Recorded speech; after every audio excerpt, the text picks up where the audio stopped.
Profesor Yoshide Kozai, asal Jepang, ahli geografi astronomi bumi. Profesor William, ahli ilmu astronomi dan antariksa asal Meksiko, Amerika Serikat. Profesor Alfred Korner, ahli geologi bumi Johannes Gutenberg University asal Jerman. Ketiga ilmuwan jenius NASA ini telah percaya dengan Al-Quran dan Nabi Muhammad SAW dan memutuskan untuk memeluk agama Islam secara terbuka. Bagaimana kisah selengkapnya? Mari simak video ini sampai selesai. Bismillahirrahmanirrahim. Assalamualaikum warahmatullahi wabarakatuh. Lagi-lagi, wahyu yang dibawa oleh Nabi Muhammad SAW kembali terbukti. Ini merupakan salah satu bukti bahwa Al-Quran bukanlah karangan dari manusia, melainkan wahyu, petunjuk dan peringatan bagi manusia dari Tuhan semesta alam. Al-Quran adalah kitab terupdate, terakhir dan terbaru sebagai penyempurna dan penutup kitab-kitab sebelumnya, yaitu Zabur, Taurat, Injil dan terakhir Al-Quran. Di dalam Al-Quran berisi ilmu dan pelajaran yang mencakup astronomi, biologi, fisika, kesehatan, dan ilmu teknologi. Kali ini kebenaran Al-Quran datang dari ilmu antariksa luar angkasa dan terbukti secara terperinci 100% benar secara ilmiah dan penelitian.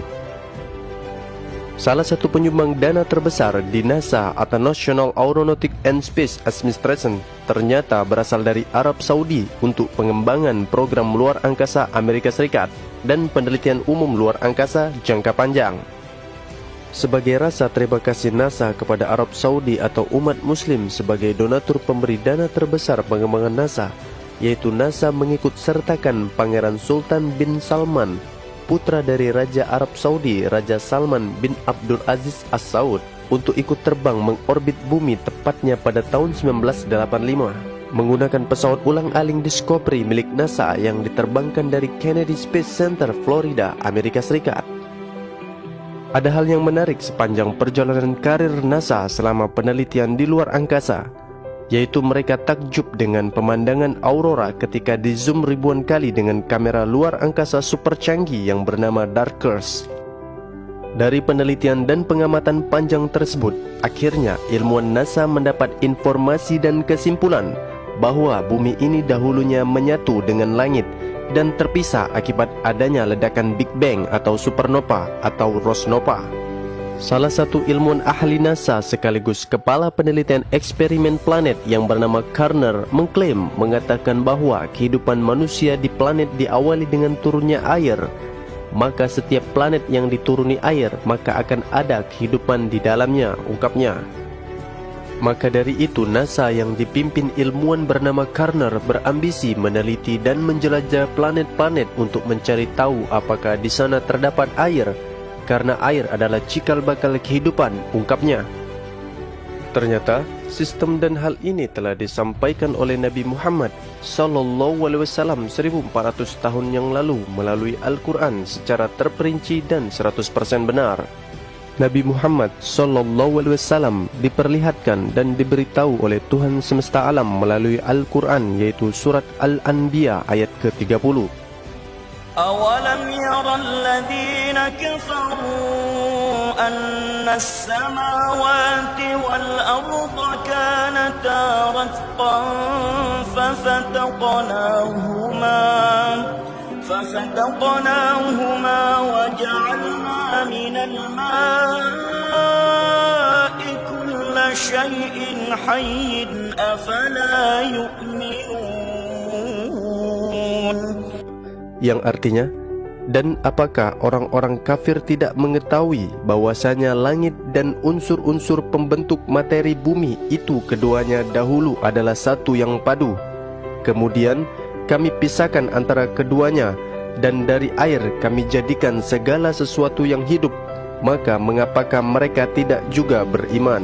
Ayat ini terdengar dan terlihat jelas sesuai apa yang dikatakan oleh Kepala Penelitian NASA, yaitu Profesor Dr. Alfred Korner, bahwasanya ia berpendapat bumi itu dahulunya adalah satu yang padu dan terbentuk dengan adanya ledakan Big Bang, dan bumi itu hidup setelah dituruni air. Maka setiap planet yang dituruni air, maka akan ada kehidupan di dalamnya, ungkapnya. Hal inilah yang membuat para insinyur dan ilmuwan barat terkejut sekaligus takjub atas kebenaran Al-Quran.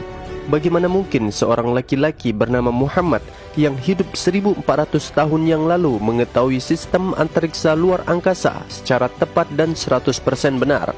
Padahal pada zaman itu teknologi pesawat antariksa belum ditemukan dan belum ada. Dan berikut pernyataan-pernyataan dari ilmuwan-ilmuwan jenius NASA dari berbagai negara, Amerika, Jepang dan Jerman. Mereka percaya bahwa Nabi Muhammad benar-benar utusan Allah, Tuhan semesta alam. I find it very interesting that this sort of information is in the ancient scriptures of the Holy Quran, and I have no way of knowing where they would come from. But I think it is extremely interesting that they are there and that this work is going on to discover the meaning of some of the passages.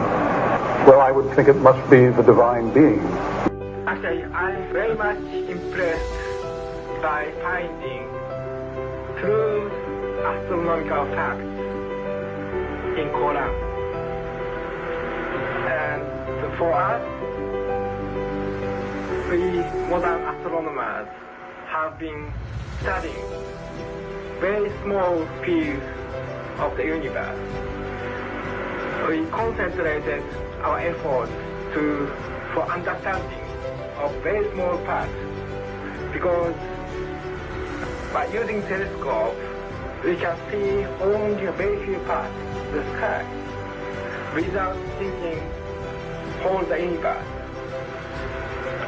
So by reading Quran and by answering to your questions,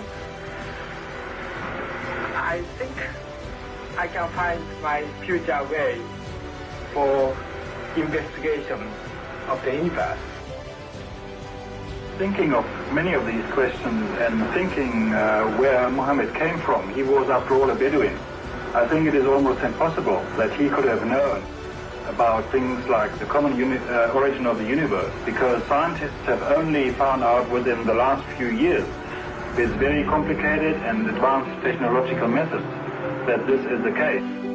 Somebody who did not know something about nuclear physics 1400 years ago could not, I think, be in a position to find out from his own mind, for instance, that the earth and the heavens had the same origin, or many other of the questions that we have discussed here.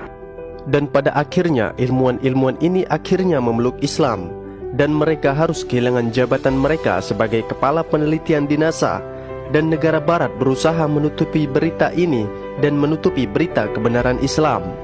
Bahkan seorang penulis filsuf dan sejarawan Inggris yang terkenal bernama Thomas Carlyle, ia menulis buku yang berjudul One Horse Hero Warsi and the Heroic in History yang ditunjukkan kepada negara barat.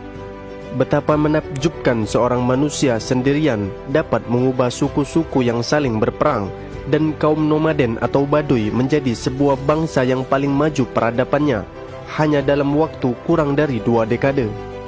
Kebohongan yang dipropagandakan kaum barat yang diselimutkan kepada orang ini atau Muhammad hanyalah mempermalukan diri kita sendiri, sosok jiwa yang besar, yang tenang, seorang yang mau tidak mau harus dijunjung tinggi. Dia diciptakan untuk menerangi dunia. Begitulah perintah Sang Pencipta dunia.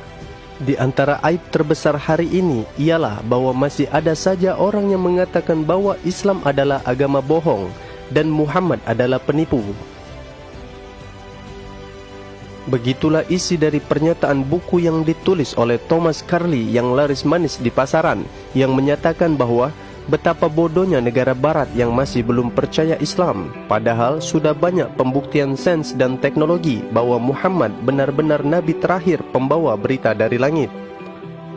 Inilah bukti bahwa Al-Quran adalah wahyu yang diturunkan oleh Tuhan semesta alam, dan sekaligus bukti bahwa Nabi Muhammad benar-benar diterbangkan oleh malaikat Jibril ke langit untuk dimirajkan menghadap Allah, untuk menerima perintah solat langsung menghadap Tuhan semesta alam.